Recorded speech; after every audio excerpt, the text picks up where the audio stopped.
एक पिता अपने पुत्र से बहुत परेशान था। उसका पुत्र जब भी कोई काम करने जाता तो उस काम को आधा अधूरा छोड़कर ही वापस आ जाता और कहता, मेरी हालात ठीक नहीं है, मुझे अच्छा नहीं लग रहा। अगर मेरे हालात ठीक होते तो मैं काम पूरा कर देता। वह हमेशा ऐसे ही बहाने बनाता रहता और हर काम अधूरा ही छोड़ देता। उस पिता ने अपने पुत्र से न जाने कितने ही काम कराने की कोशिश की, लेकिन पुत्र था कि कोई भी काम पूरा ही नहीं करता। वह हमेशा परिस्थितियों में दोष निकालने में ही लगा रहता। एक दिन उसने अपने पिता से कहा, अगर आप हमारे पड़ोसी के पिता जैसे होते तो आज मैं भी उनके बेटे जैसा कामयाब होता। मैंने गलत घर में जन्म ले लिया। मैं पड़ोस में पैदा होता तो मेरी यह दशा नहीं होती। यह सुनते ही पिता का गुस्सा 7वें आसमान पर पहुंच गया और उन्होंने अपने पुत्र को धक्के मारकर घर से निकाल दिया और कहा, इस घर में वापस तभी आना जब तुम कोई काम पूरा करने लायक बन जाओ। पुत्र ने कहा, अगर मेरे हालात मेरे हिसाब से होते तो सारे काम पूरे कर देता। काश मैं पड़ोस के घर में ही पैदा होता तो मुझे सारी सुविधाएं मिलती जो आप मुझे नहीं दे पाए।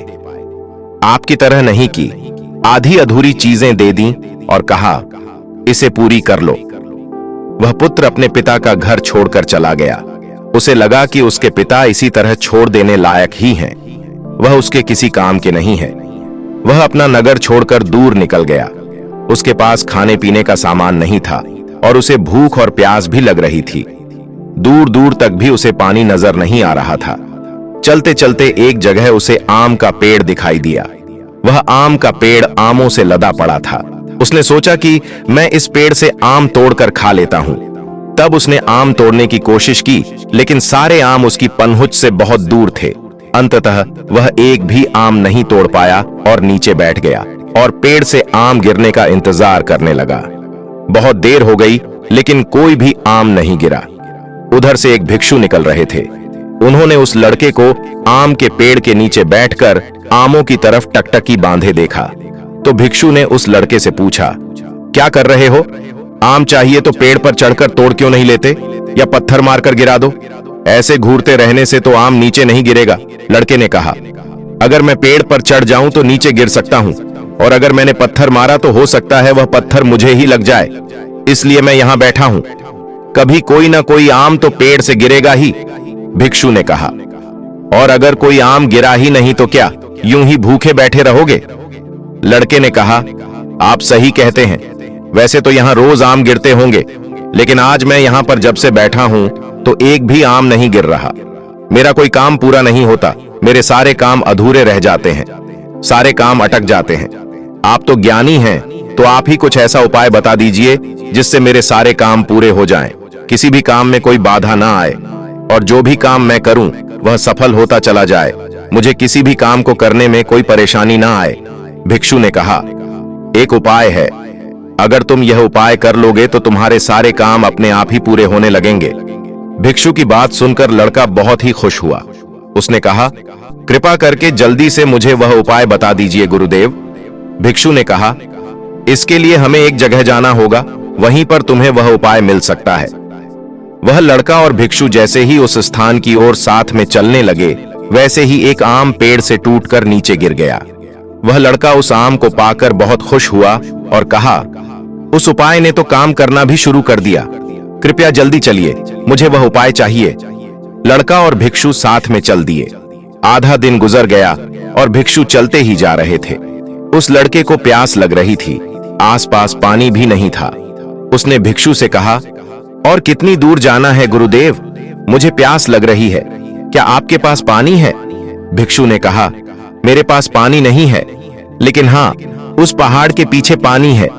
या तो हम गोल घूमकर जाएं तो कल सुबह तक उस पानी तक पहुंच जाएंगे, या फिर यहाँ एक गुफा है, उस गुफा से होकर जाएं तो कुछ ही देर में हम पानी तक पहुंच जाएंगे। लड़के ने कहा, तो फिर गुफा से ही चलते हैं। बहुत जोर की प्यास लगी है, मुझे पानी चाहिए गुरुदेव। लड़का और वह भिक्षु गुफा की तरफ चले गए।